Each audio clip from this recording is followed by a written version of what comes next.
Traci Platt with us today. Traci Platt and Dave Platt are the big reason why we do the golf outing. So I just wanted to sit and talk to you a little bit about, Danny and Allison in Misericordia and the whole experience about, what the organization is, what it does for your kids. I think it's a great organization from the outside. It is. You're on the inside. Yes. So, how did you how'd you find it? So I think Danny was second or third grade when we realized that he was probably going to need help his whole life. Yeah. So when we started initially trying to figure out, how do we figure this out, because neither one of us had anyone in our lives with special needs. So we soon realized that of the 5 or 6 good places in our area, most of those places had years and years waiting list. Like Lamb's Farm is probably the closest to us. Oh boy, that place has that's Libertyville, right? Yeah, Libertyville, like a 20-year waiting list. And really, we found out about Misericordia kind of late in the game. Once I was pregnant with Paige, our first child, together. So Danny and you have 4 children. Yes, we have 4 kids. Danny and Allison are my stepchildren, but I've known Dave, and we've been together since they were 5 years old and 2 years old. Now they're 25 and 22. Yeah. So, and we, my husband had primary residency of them, and then eventually full custody of them. So I've taken care of them the majority of their life. Yeah, and you do a great job. Thank you.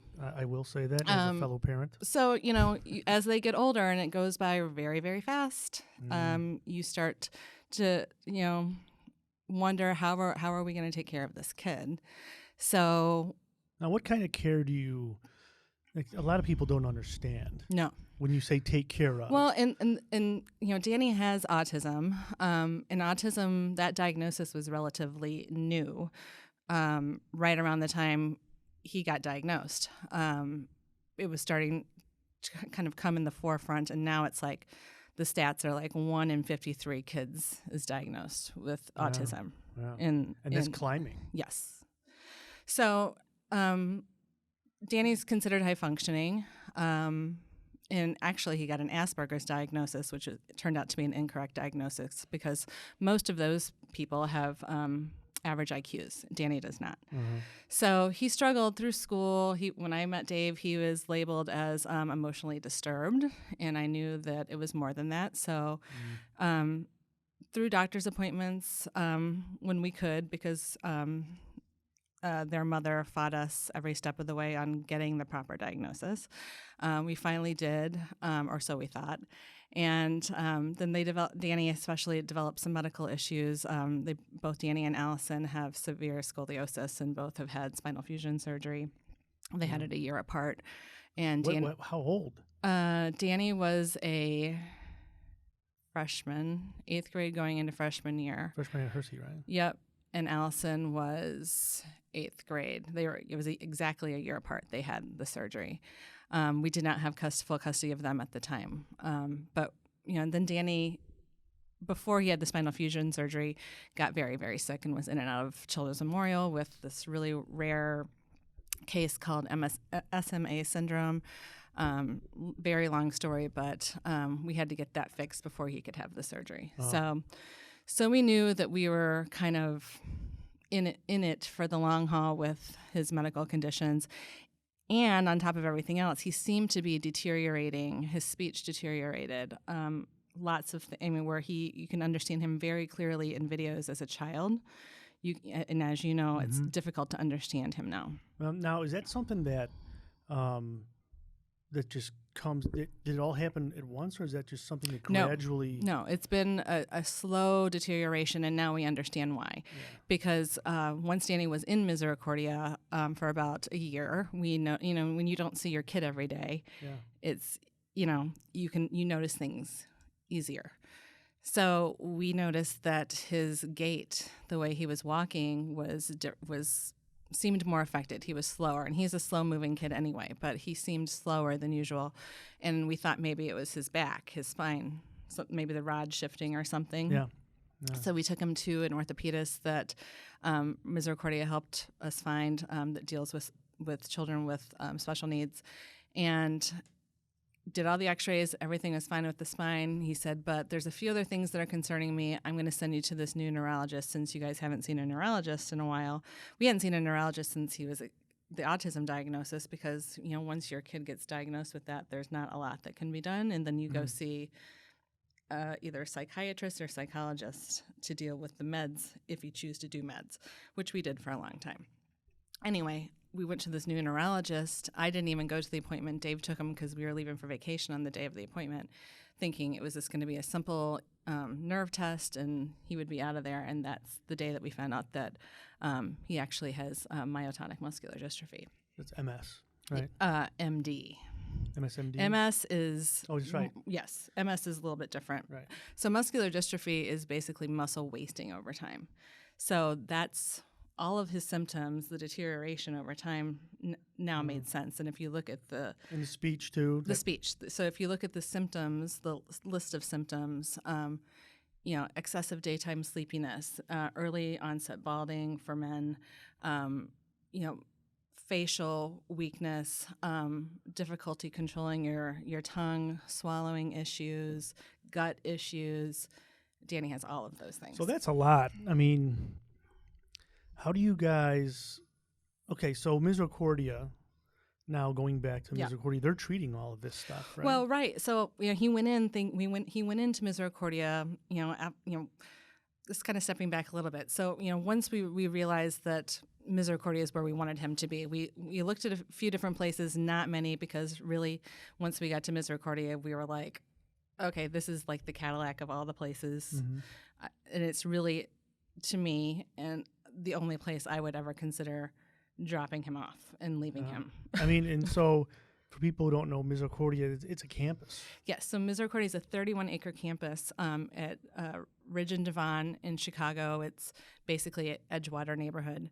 It's been there for a very long time. It used to be an orphanage, and Sister Rosemary 50 years ago took it over and made it into what it is today, which is a place where 600 children and adults with all types of disabilities, whether they're developmentally disabled or physically disabled, live and work. I mean, there's jobs there. They have, I always say it's kind of like college for special needs kids. Yeah, I mean, it really is. I mean, and the care that they get, I don't know what the ratios are, but it seems to be a lot of care per kid. It depends on where they live, the area that they live in. Right. So there's and it's one of the only places in the world that has like the full continuum of care. So there's SILAs, which are houses that Misericordia owns out in the community that have staff. Which is like, is that an individual house?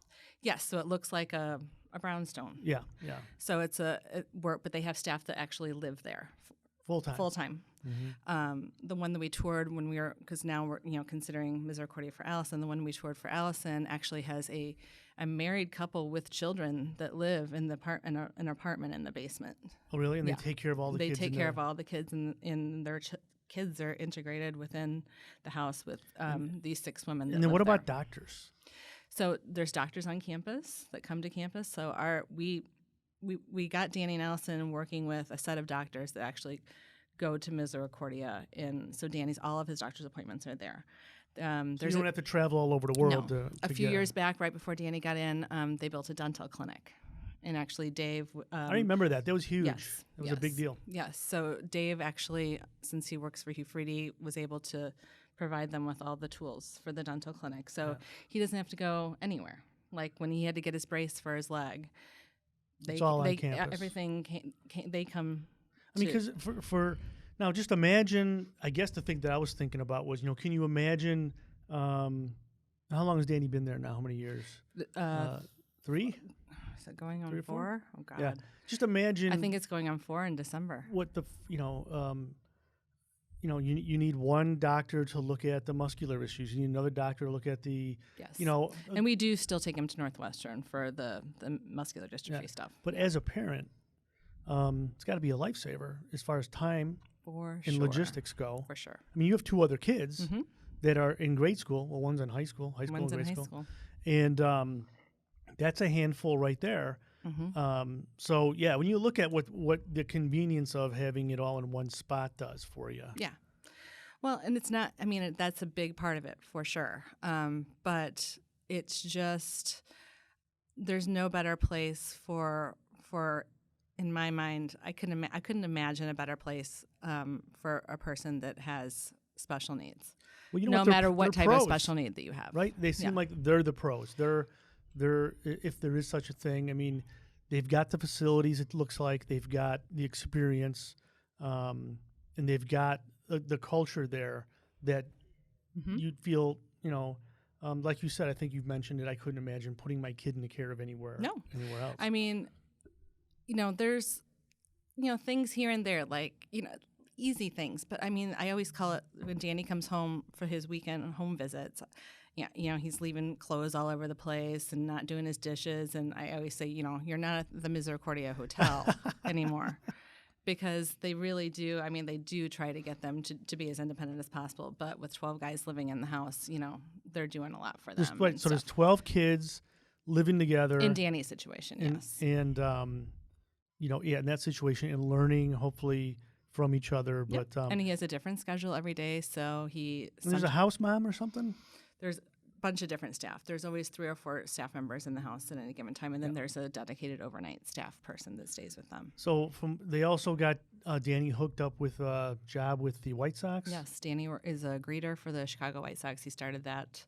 This is his 3rd summer doing that. Wow. So, yeah, he loves it. Loves it. So he's got to be. Is it all the home games, or is it just this? There's 3 different teams, and they rotate. So I think he's got about 18 games a season that he works. That's great. And that's a paying job. Yeah. Yeah. So, there's a bakery on campus. There's a new bakery in Glenview off campus. They're building a new coffee shop off campus right by Misericordia, a drive-through coffee shop that will have. That's right. So Misericordia doesn't charge, right? No, Misericordia is a state-funded facility. It's basically they have to raise the money for the most part, or what is it? The state matches a certain portion. But well, we spend because of our level that we want our kids and adults to be taken care of at. We spend an additional $20 million a year. So we run at a $20 million deficit a year. Right. So in order to make up that money, we fundraise. Right. So you guys basically have to come up with $26 million a year in donations. And that is to go to mostly to support our staff. $26 million. The amazing staff that we have. Because the reason why I would drop my kid off there is because the staff have been trained and they are capable and they're responsible and they're reliable. You know what? I was at the MFA this year that you ran, which was awesome. But the number of staff that had like 30-year anniversaries, 40-year anniversaries. Tons and tons of longevity. There was somebody there for 50 years. Yes. One of them was Sister Rosemary. That's her 50th year, right? But those people, all that stuff's got to be paid for. All the facilities have to be paid for. Yes. It is a big deal to fundraise to collect $26 million. Yes. I mean, and because there's a 600-person waiting list, we're trying to continually provide more space so more people can come in and enjoy it. So Misericordia has bought a few different buildings around campus. They're building a brand new building. Actually, it's almost done. And Danny, we just found out Danny is probably going to be moving into that new building, which is so he would have like his own space, his own bathroom. Like it's crazy. I mean, there's times where Misericordia also has a lot of outreach. There's a lot of perks there. I'll say a lot of people. Everyone knows who Misericordia is in the city. So with that comes but there's a not lot another of, one. No. Outside of the city. But with that, right. We get a lot of perks. Yeah. We are good friends with the White Sox, good friends with the Cubs, good friends with the Bears. Mike Ditka is one of their hugest supporters. That's right, yeah. So with that, the kids, I always call them kids. They're not really kids. I should say residents, get to do lots of really cool things. Like Danny was on the Chicago River for like the 3rd summer in a row, called us, we got pictures from his house manager when he was like on a yacht on the Chicago River, just taking a cruise. You know what I was thinking about too was there is probably there's one Misericordia, right? It's here in Chicago. It's a local thing. Why hasn't that model been replicated again and again and again? Because they're the people that could, like you said, there's a huge waiting list for it. There's the need in Wisconsin, in Iowa, in every state in the union. There's this need. Where do these people go when they have these similar problems? Well, I think it's unique in the fact that it's been around for so long, and Sister Rosemary is such a dynamic, charismatic person. She's going to come on the podcast too. I hope so. I hope she does. That's going to be interesting. She does not mess around. She, will tell you what she wants and ask how we can get it. Right. Very nicely. I mean, she started it on her own. Basically, I remember I heard her tell the story once, and she tried explaining it to me, and I said, "Wait a minute, you were the head of an orphanage, and then they disbanded the orphanages, and you kept all the kids who had nowhere to go. Is that what you're telling me?" Absolutely. Well, yeah. Yep. Okay. So. And then built on that. And then collected $1 million that year or something. Yeah. Built on that and built on that and built on that. Yeah. I mean, it has been some people would call it slow. I mean, I think it's pretty amazing what they've done from the time it started. And now 50 years later, it's pretty amazing. And I think that it's tough to replicate. Because it really is because of because of all the contacts and the reach that she has personally. Yeah. But what's really nice though too is that these kids aren't just sitting there doing nothing. They're working. They have a bakery there where the kids work at. They have the coffee, whatever you call it. Coffee place. Yes. Well, yeah. Misericordia makes their own coffee and distributes their own coffee. Good art program. I mean, they sell a lot of art. Amazing. Yes, we do a huge fundraiser in May. There's a big siblings association at Misericordia because they're kind of the next generation of people to take care of Misericordia as our parents start to get older. And some of these people who are the residents, what's the age group? It's very different. I mean, there are children, but most of the children that are there are profound. So they're in more of a skilled nursing type facility. So what would you say, like 5, 6, 7? Probably. And then all the way up to, what do you think the oldest resident is? Oldest residents probably in their 70s. Oh, wow. Yeah. So, I mean, there's 60s or 70s. Yeah, probably. It's kids to adults. Yeah. Yeah, and we are an aging population. Well, I'm not, but Misericordia is, whereas because it's gotten so big in the last probably 20 years, all of those parents are now getting older. Siblings are going to get more involved, and residents are getting older too. So there is starting to be a little bit more turnover, but also a lot of Down syndrome children, and there is a large population of Down syndrome children, are living longer and longer now because of medical intervention. Yeah, so, no doubt. So that is great, but at the same time, because they're living longer and sometimes they are afflicted with dementia, it's been a challenge for Misericordia to try to find the type of people and type of places for them to live. When they have those types of issues. It's in not only that, but the doctors and the doctors get older too. Yes. And they move on, so you have to constantly replenish that. So, but this stuff is just the whole reason why we're holding a golf outing is to help support this and help pay for some of this. And as a family, now the family has an obligation to raise a certain dollar amount every year. Yes. And so. It's basically they just tell all the family, hey, you want your kid here, okay, fine, but you're responsible for helping us collect a portion of this $26 million a year. Well, right, and so we were kind of behind the 8 ball when we were trying to get Danny in, and I thought to myself, how can we get their attention? So we started doing candy days, and we have such amazing friends like you guys and family. That Candy Days was cold this year. Yeah, it was. One day. Snowing this year. Wasn't it like 70 degrees one day and 30 the next? And Candy Days always is usually raining. Yeah. And but this year it snowed. It was special. So we started doing Candy Days. I think 2 years maybe before Danny even got in. Yeah. And that did get their attention because they need people who know how to fundraise when you're running at a $20 million deficit. Yeah, I mean, and I can't see, the other option is what? A state-run facility, which I mean, the other option is really there's no option. I mean, we could have looked at Little City, which is in Schaumburg, which also has a waiting list. Lamb's Farm, same thing. We knew we wanted them at Misericordia, and we were willing to make the commitment. Misericordia is not for everyone. I always say it's not for the faint of heart because there is an obligation not only to fundraise but to participate. Yeah, you guys are very busy with them. And Sister Rosemary always says, we don't take your child from you, we share your child with you. Yeah. So there's one home visit every month. There's a week at Christmas. There's a week in the summer. And if you decide to go on vacation, you just tell them, hey. Right? Oh, yeah, absolutely. But every night that they are not on campus, unless it's a home visit or something, they lose that funding for that night. Oh, really? Mm-hmm. I didn't know that. Yeah. So they really do like you to keep him on campus as much as you can. But, he is home with us once a month and then those other couple of weeks during the year. Yeah. So the golf outing, which is, I don't know what the date is. I should know this.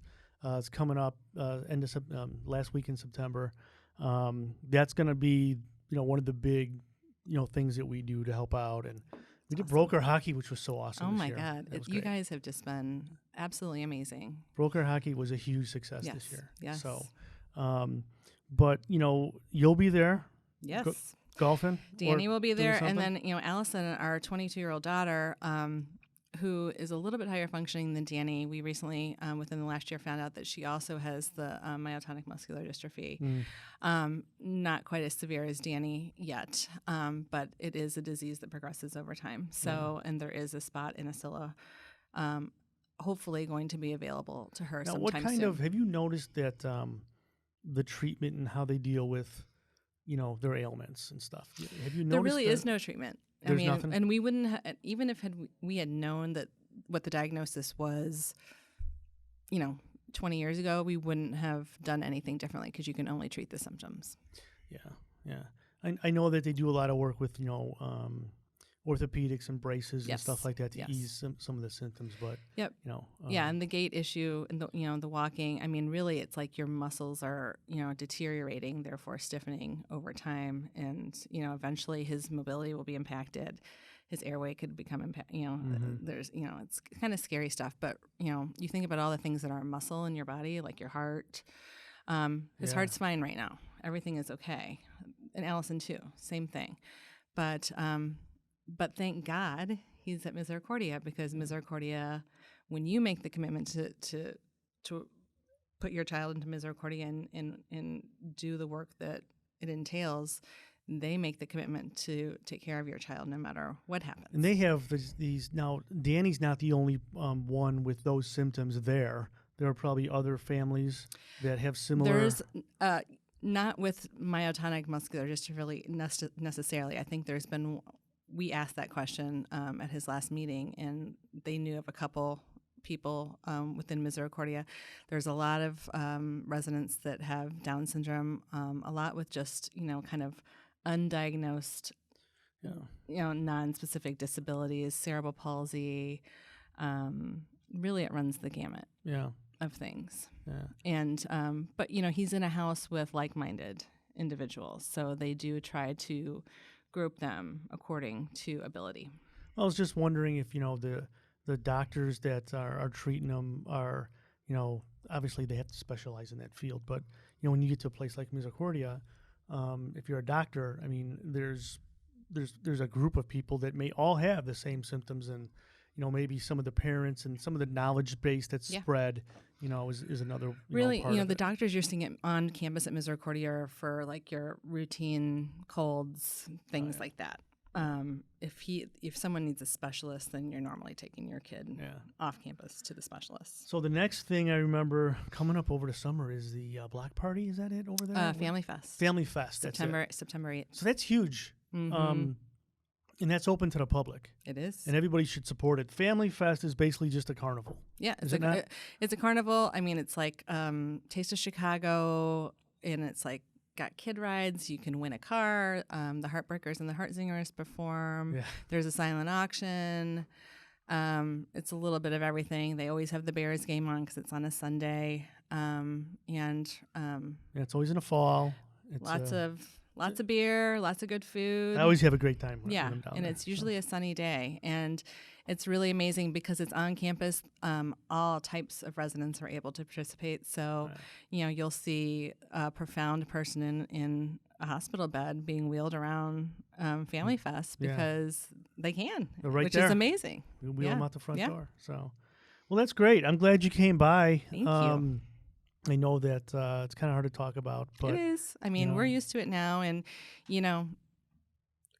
we're so happy to do it because we really would not have the life that we have without Misericordia. Yeah, and I gotta say, you and Dave, you guys really pull it off. It takes a pretty strong woman to do this, and man, you and Dave do a great job. Your kids are incredible. And Danny and Allison, God put them with you because you know how to take care of them. So thank you for that. Thank you for everything that you guys do. Nope, absolutely no problem. But the golf outing is going to be a great thing, but it's not just the only thing. There's things all year round. Yes, the organization Misericordia is great. If you need to look them up, it's an easy Google search. Misericordia.com. Yeah, and Sister Rosemary's story is pretty compelling. And, whether you're religious or not, it doesn't matter. This is just a good person taking care of people. Yeah, Misericordia, caters to any type of religion, background, ethnicity, which is the way it should be. Yeah, it should be. All right, Mrs. Platt, thank you very much. Thank you, Mr. Lange. All right.